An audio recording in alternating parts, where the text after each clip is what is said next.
thank you guys for having me out here and to talk about this. I study personality, narcissism primarily, and but also just general personality traits. I teach a personality course, and I find astronauts fascinating because they've been tested like crazy. When they first started, working on the astronaut program, they started doing personality tests. And when we study personality, most people, if you take a personality test, take a Myers-Briggs, like I'm a INTP, or you take an Enneagram if you're in my yoga studio, and I don't even know what those give you, but those are kind of normal tests. But in the scientific world, we talk about personality primarily as a 5-factor model, or big 5 traits. These are the kind of the broadest groupings of traits we can see, and the ones you mostly know about are extroversion versus introversion. So people that are sort of driven, not just outgoing, but also driven, or extroverts. So it has a lot to do with drive. We use the term surgency sometimes. There's openness to experience, which is people who like novelty, who like new experiences, who like new things. So they like new and different rewards. They like art, aesthetics as well, ideas, philosophy. There's conscientiousness, which is dutifulness, being hardworking, driven, organized, have self-control. There's neuroticism, which is a combination of anxiety and depression, neuroticism. Woody Allen. That works. This audience would get it. The Ciné audience, no one gets Woody Allen. Woody Allen, neuroticism, that's his character. And they spell canoe or ocean, so I'm trying to remember what I forgot. Oh, agreeableness, which is essentially being nice and cooperative, getting along with people. So these big 5, again, they canoe, ocean, they spell, but these are how we think about traits typically. So how many of you have been to the Air and Space Museum up in DC? Most of you, yeah. I took my daughter there once, and what do you see? You see that space capsule when you walk in, and you go, holy God, they made this out of duct tape and like Velcro. I don't think they had Velcro. Maybe they invented Velcro for this. I mean, it is the scariest looking thing. Somebody sat in that and shot to the moon. That's crazy. And you think, what kind of person does that? Well, who do you find? You find somebody who's crazy, but a certain kind of crazy, not wacky crazy, but somebody who's risk-taking, who's sensation-seeking. That's a term we use. Often people who are sensation-seeking seem really calm when you talk to them. They're really mellow. I've got a colleague who is just the most chill guy you know. What he does is races a motorcycle at 200 miles an hour, and that's how he gets his heart up. So you find people with these really low resting heart rates that need to, you put them on a rocket and they get some excitement. So you get people who are sensation seeking, and people who are great pilots because they brought people from the test pilot program. The other thing you found with the early pilots is they're very individualistic. These are people who are competitive, aggressive test pilots. So you think Chuck Yeager, you think Neil Armstrong, you think Dancing with the Stars. Yeah, who am I thinking of? Cooper. No. Patrick Swayze? No. Aldrin. Buzz Aldrin, thank you. Oh, The only astronaut I've ever actually met.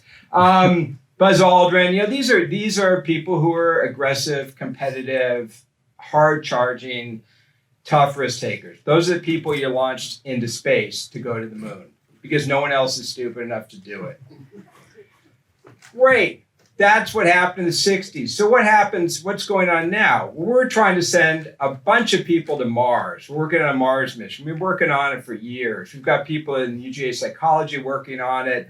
They're developing teams. This is not an individual thing. You don't send a dude to Mars or a woman to Mars in a small duct tape capsule. It doesn't work like that. You need a team. As somebody described it to me, imagine you have 7 people or 7 of your best friends in a Winnebago and they shoot you into space for, a year. That's what, and so the question is, what kind of person do you need for that mission? Not the same person.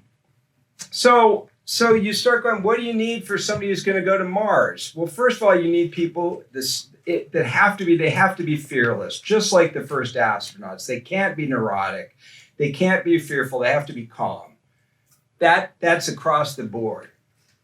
But the astronauts they have to have now have to be nice. They have to cooperate with people because they're stuck in this freaking world's longest Winnebago trip where you're working all the time.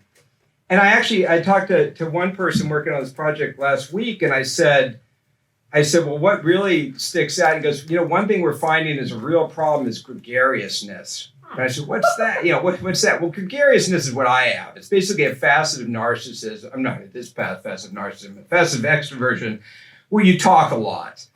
Now, I'd be great for the first 20 minutes of the mission to Mars. Maybe I could make jokes. Maybe like a few weeks into it, the jokes would be good. But like 3 weeks, 4 weeks into the same jokes, I'm going to the trash compactor and somebody's going to accidentally, release me. That's just what's going to happen.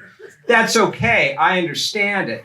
So now when you select people for a Mars mission, you select introverts. So you have to select people that are going to be by themselves, aren't going to be bugging each other, that are cooperative and fearless. So it's a different kind of person. It's because it's gone from an individual to a team exercise. So it's cool transition. I'm looking to see, am I good on time? Keep trying. Cool. Yeah. So that's the transition that's going to happen now. Astronauts are going to become nice people. And in fact, when you see, the great astronauts that are living on the space station forever, I always think of them as Canadians. Probably because they are, but also because they just are nice. Who's the guy that did the David Bowie song, up in space? What a nice dude. He's like a camp counselor. He's totally fearless. Like, I'll go to the moon forever, but I'm a nice guy. I play campfire songs.